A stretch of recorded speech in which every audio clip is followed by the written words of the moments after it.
Why is it important that you need to actually replace yourself in your business?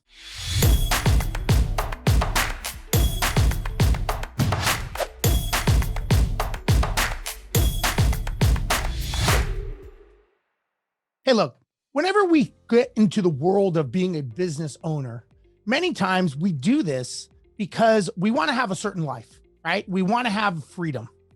Now, a lot of times when I talk to business owners that are aspiring to be successful, they're normally coming from a job, right? Or maybe they're an entrepreneur when they went to college and they wanted to follow that through.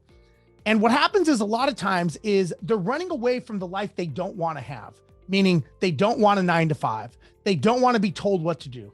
They don't want to be constricted, and they want to be able to have that perfect life. The challenge is nobody actually designs what that perfect life is. What they're doing is many times business owners are so focused on the life they don't want to have that they never actually think about what could that life be like that I want to go to. They focus more on designing what they don't want. And guess what happens? You go right back to the life that you don't want to have. You actually attract what you think about all the time.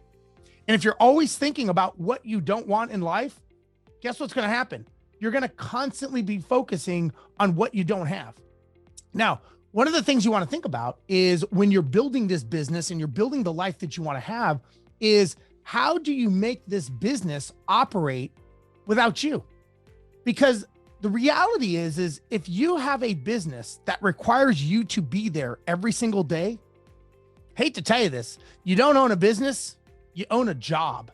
And when you own a job, you probably are the bottleneck in the growth and maybe the reason why the business is not exploding.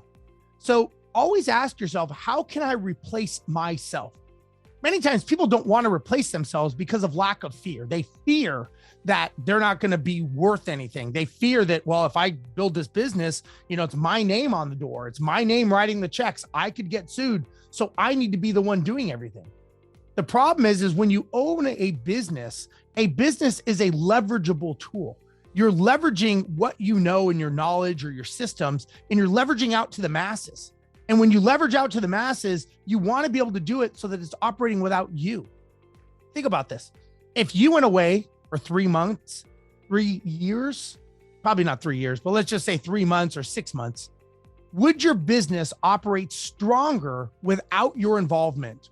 Or would it be falling apart? And again, if that's the case, then I would say what you need to do is you need to start focusing on structuring your business through policies, procedures, checklists, so that if I walked into your business one day, could I sit down in any position or do anyone's job and be able to pull out a systems manual and document everything that you do without having to talk to anyone? That's the key. Can I do it without having to communicate with anyone because the systems and procedures are so good?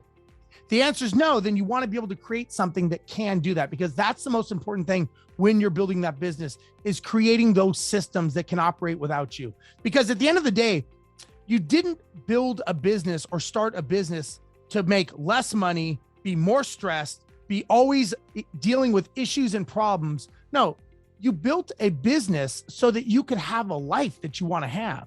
The way that you have that life is by starting to think of where you want it to go and building the business that way. So if you haven't thought about, stop focusing on what you don't want, start focusing on where you want it to go and how that business can truly operate through systems, policies, procedures, structure, and checklists, so that you don't have to be there, so that you can go and enjoy your life. You can enjoy your time and you're not stuck working in the business. Spend more time working on the business so that you can remove yourself from that business. Hopefully this helps. If you want to know more, just go to my website, learn a little bit more, steverozenberg.com. Thank you very much, and we'll talk to you next time.